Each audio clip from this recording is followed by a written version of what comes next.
Emotional fool नहीं बनना है, आपको सेल्फिश होकर सिर्फ अपने सिलेक्शन के बारे में सोचना है। Is king. Yes, bio is king. Simple सी बात। When we talk about NEET, then bio is the king and chemistry is his queen. What is physics? Physics is that enemy, not good wine. तो bio is the king.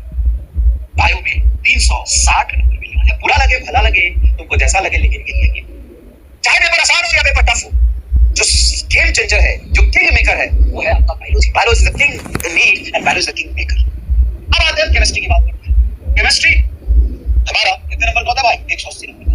और physics भी होता तो 180 number का है, लेकिन इस पर भरोसा हम नहीं कर सकते। फिजिक्स ऐसी चीज है जिससे दूर दूर से राम राम, ना तो ज्यादा दोस्ती सही, ना तो ज्यादा दुश्मनी सही, है ना? अब देखो कहा भाई, और ये सारी बातें हम सिर्फ 3 महीने में जो होने वाला है उसके लिए बात कर रहे हैं। ठीक है, पूरे साल पढ़ो, फिजिक्स में PhD करा देंगे तुमको, और इतना कराएंगे कि पूरे साल अगर तुम पढ़ लिए, तुम डॉक्टर बनो ना बनो, तुम मास्टर जरूर बन जाओगे फिजिक्स का, है ना? वो बातें करेंगे।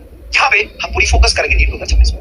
तो नीट 2026 की ये बातें चल रही है। हाँ, bio is the king. Comment में सभी लोग लिखेंगे कि सर मान गए, आपके मुंह से सुन लिया, हम वो हो गए, अन्य हो गए, बायो इज द किंग।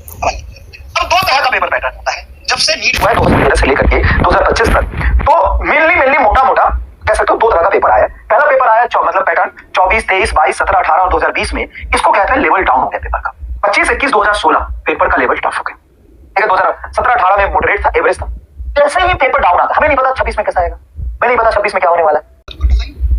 और आपको लगेगा कि अरे भाई साहब एकदम मजा ही आ गया, हमने तो छोड़ दिया, 600 650 नंबर एग्जाम में आ रहा है और फाइनली जब रिजल्ट आता है तो कट ऑफ आपका बहुत हाई चला जाता है, आपका सिलेक्शन हो जाता है। तो कभी भी कितने सवाल आप कर पा रहे हो ये मैटर नहीं करता, रिलेटिव मैटर करता है कि आप इस पेपर में कितने सवाल कर पा रहे हो। ठीक है, अब देखो जैसे पेपर में लेवल डाउन जाता है, कट ऑफ हाई चला जाता है, वहां पे मैटर करता है हाई वैकेंसी, और फिजिक्स, केमिस्ट्री, बायोलॉजी तीनों ही बहुत इंपॉर्टेंट हो जाता है। मिनिमम 650 नंबर आपको स्कोर करने पड़ते हैं। सरफेस लेवल पर आपको पूरी कंसेप्ट आनी चाहिए। 4 चैप्टर में आप PhD कर ले, कुछ नहीं मिलने वाला है। आप 4 चैप्टर में एडवांस का सवाल करने, कुछ नहीं मिलने वाला है। आप पूरे 100% फिजिक्स के 30 चैप्टर, केमिस्ट्री के 30 चैप्टर, बायो के 30 चैप्टर में आपकी पूरी नॉलेज सरफेस लेवल पे है। ये मैटर कितना आपको याद है, मेमोराइज की बात है।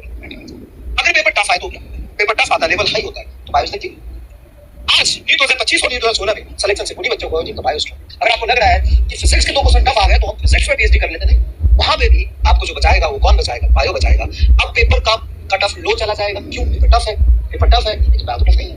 बायो में अगर आप 340 प्लस, केमिस्ट्री में 130 प्लस स्कोर करते हैं, बेजोड़ क्या होता है 0, 4, 3, 7 और 3, 470 नंबर। अब यहाँ से अगर आपके फिजिक्स में 80-90 नंबर तो चाहिए यार, 80 से 100 नंबर भी आए तो 450 से लेकर के 490 तक का आपका कट ऑफ हो जाएगा। इसकी जोड़ रहा हूँ, अच्छा नीचे क्यों कर दिया मैंने? 80 जोड़ेंगे हाँ तो 450 सही है, और 100 जोड़ेंगे तो 570।